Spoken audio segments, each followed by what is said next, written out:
Hello friends, आज का video बहुत ही इंपॉर्टेंट होने वाला है, खास तौर से फार्मेसी स्टूडेंट्स के लिए और फार्मेसी प्रोफेशनल्स के लिए। जी हाँ दोस्तों, भारत सरकार जल्द ही नेशनल फार्मेसी कमीशन बिल लेकर आ रही है जो कि 1948 फार्मेसी एक्ट को रिप्लेस करेगी और इसके साथ साथ में जो रेगुलेटरी बॉडी पीसीआई जो कि आपके एजुकेशन क्वालिफिकेशंस को रजिस्ट्रेशन प्रोसेस को देखती है, उसे भी ये बिल रिप्लेस कर देगा। और इस रिप्लेसमेंट के साथ साथ में आपके प्रोफेशनल करियर पे क्या इम्पैक्ट होगा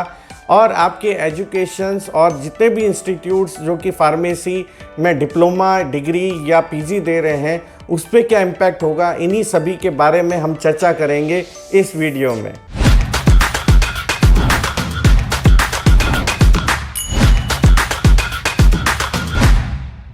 मैं अक्सर अपने वीडियो में आप लोगों से चर्चा करता हूं कि यदि अगर आप स्टूडेंट हैं, यदि आप टीचर हैं या भी कोई भी प्रोफेशनल करियर में हैं, आप अपने इंडस्ट्री से अपडेटेड रहें। जी हाँ दोस्तों, ये अपडेशंस आपके बिजनेस पे, आपके प्रोफेशंस पे किस तरह का प्रभाव देती है। और यही नहीं, यदि अगर आप एग्जामिनेशंस में अपीयर होते हैं या किसी तरह के इंटरव्यू में अपीयर होते हैं तो ये नॉलेज और अपडेशंस होना बहुत ज़रूरी है। तो सदैव नॉलेज अपडेटेड रखें, अपने आप को अपडेटेड रखें, ये बहुत ही ज़रूरी है। तो चलते हैं आगे वीडियो में कि नए फार्मेसी बिल में क्या प्रावधान है और इससे आपके जॉब्स पे, इस पे आपके प्रोफेशनल करियर पे या फिर आपके एजुकेशंस पे क्या इम्पैक्ट होने वाले हैं, इसके बारे में हम खुल के चर्चा करेंगे। भारत सरकार ministry of health and family welfare ने नेशनल फार्मेसी कमीशन बिल को 10 नवंबर को अपनी वेबसाइट पे जारी किया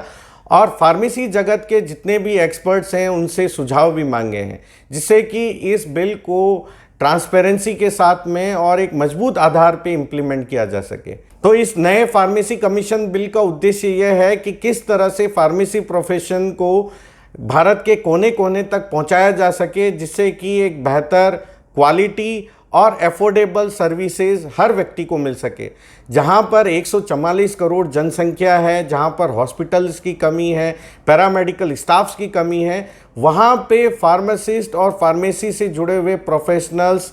एक अच्छे विकल्प के रूप में आ सकते हैं। और इस बिल के द्वारा ये भी बताया गया है कि जितने भी संस्था जो कि फार्मेसी कोर्सेज दे रही है और फार्मेसी में रिसर्च कर रही है, वो अपने स्टैंडर्ड्स को, अपने ट्रांसपेरेंसी को किस तरह से डेवलप कर सकती है, जिससे कि एक बेहतर वर्कफोर्स जो है वो फार्मेसी प्रोफेशंस को मिल सके।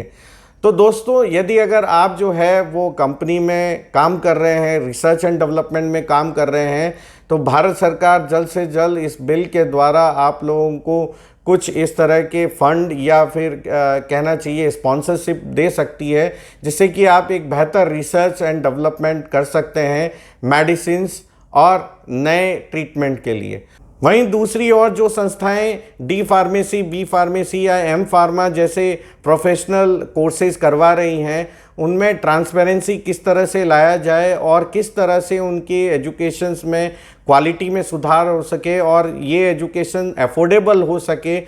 इन सभी के बारे में इस बिल में चर्चा की गई है। और इसके साथ साथ में ये भी चर्चा की गई है कि किस तरह से जो स्टूडेंट्स अपने कोर्सेज़ को कंप्लीट करते हैं तो उन्हें कैसे प्रोफेशनल डेवलपमेंट या प्रोफेशनल गाइडेंस मिल सके, और जो कोर्सेज़ वो अपने बी फार्म के दौरान, एम फार्म के दौरान पढ़ रहे हैं वो इंडस्ट्री के अनुरूप कैसे हो सके, इन सभी के बारे में चर्चा की गई है। और यही नहीं, यहाँ पर एग्ज़िट एग्ज़ामिनेशन की कोई चर्चा नहीं की गई है, जो कि मेरे हिसाब से बिल्कुल कहना चाहिए, होना चाहिए था, क्योंकि यहाँ पे एग्ज़िट एग्ज़ामिनेशन जो है वो हमारे प्रोफेशंस को एक नया रूप देती है, जहाँ पे जो स्टूडेंट सीरियस हैं, जिन्होंने अच्छी तरह से लर्निंग की है, जिन्होंने एकेडमिक में सफलता हासिल की है, तो इस एग्ज़िट एग्ज़ामिनेशंस के तौर पर वो एक बेहतर वर्कफोर्स में तब्दील हो सकते थे या इस प्रोफेशन को बेहतर तरीके से समझ सकते थे। इस बिल में रजिस्ट्रेशन प्रोसेस को यूनिफॉर्म कैसे किया जा सके, जिससे कि स्टेट लेवल पे और सेंट्रल लेवल पे रजिस्ट्रेशन प्रोसेस को स्मूथ किया जा सके, इसके बारे में भी चर्चा की गई है। और यदि अगर आप एज ए फार्मासिस्ट प्रोफेशन में परफॉर्म करना चाहते हैं तो आपको कई तरह के लाइसेंस और रजिस्ट्रेशन की आवश्यकता होती है, तो इसके क्या प्रोसेस होंगे, इसमें क्या फ़ीस होगी, इन सभी को यूनिफॉर्म करने के लिए ये नया बिल जो है लाया गया है। इस नए बिल के अंदर में 9 चैप्टर्स को डिस्कस किया गया है। सबसे पहला चैप्टर जो है वो मिसलेनियस चैप्टर है, जिसमें कुछ डेफिनेशंस और टर्म्स और कंसेप्ट्स के बारे में डिस्कस किया गया है। दूसरा चैप्टर जो है वो फार्मेसी काउंसिल्स के, जैसा आपने देखा होगा कि पहले स्टीयरिंग कमेटी होती थी, चेयरपर्सन होता था, उसी तरह से नेशनल फार्मेसी कमीशंस में कौन चेयरपर्सन्स होंगे, कितने एक्स ऑफिशियो पर्सन्स होंगे और कितने तरह के एक्सपर्ट्स होंगे, और टोटल जो है यहाँ पे 28 पर्सन्स के बारे में जिक्र किया गया है, जो कि नेशनल फार्मेसी कमीशंस को हैंडल करेंगे, उनके स्टैंडर्ड्स को डेवलप करेंगे। थर्ड चैप्टर में डिस्कस किया गया है फार्मेसी एजुकेशन बोर्ड के बारे में, फार्मेसी असेसमेंट और रेटिंग बोर्ड के बारे में, और फार्मेसी एथिक्स और रजिस्ट्रेशन बोर्ड के बारे में, जिससे कि बेहतर क्वालिटी और बेहतर अफोर्डेबल एजुकेशन जो है वो हर फार्मेसी ग्रेजुएट या स्टूडेंट्स को मिल सके। फोर्थ चैप्टर में डिस्कस किया गया है स्टेट फार्मेसी के क्या रोल होंगे, किस तरह से फंक्शंस होगा, और वहाँ की गवर्निंग बॉडीज़ कैसे जो है अपने रोल्स को परफॉर्म करेगी, उसके बारे में जिक्र किया गया है। फिफ्थ चैप्टर के अंदर रजिस्ट्रेशन प्रोसेस के बारे में जिक्र किया गया है। सिक्स चैप्टर में रिकॉग्निशन ऑफ फार्मेसी क्वालिफिकेशन। जी हाँ दोस्तों, यदि अगर आप जो है एज ए टीचर अगर आप जो है किसी इंस्टीट्यूट में पढ़ा रहे हैं तो क्या मिनिमम क्वालिफिकेशन होनी चाहिए, यदि अगर आप ड्रग इंस्पेक्टर के रोल पे परफॉर्म कर रहे हैं तो क्या मिनिमम क्वालिफिकेशन होनी चाहिए, इन सभी के बारे में जानकारी दी गई है और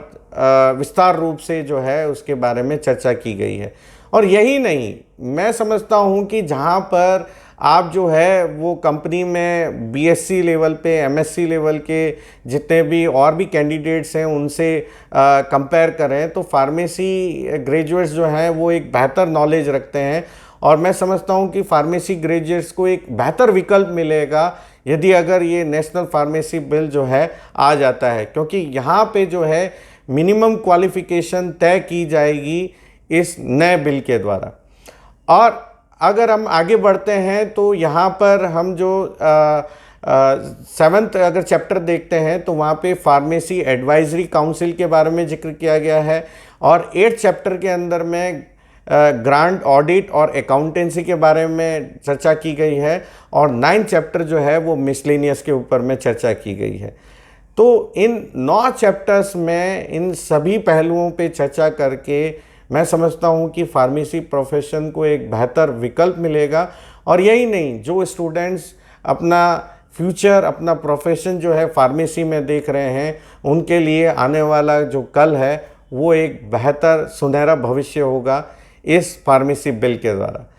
तो आज के वीडियो में बस इतना ही। यदि अगर आपको वीडियो अच्छा लगा हो तो प्लीज़ लाइक करिए, शेयर करिए और सब्सक्राइब करिए। Keep rising with Rising Youth Talks।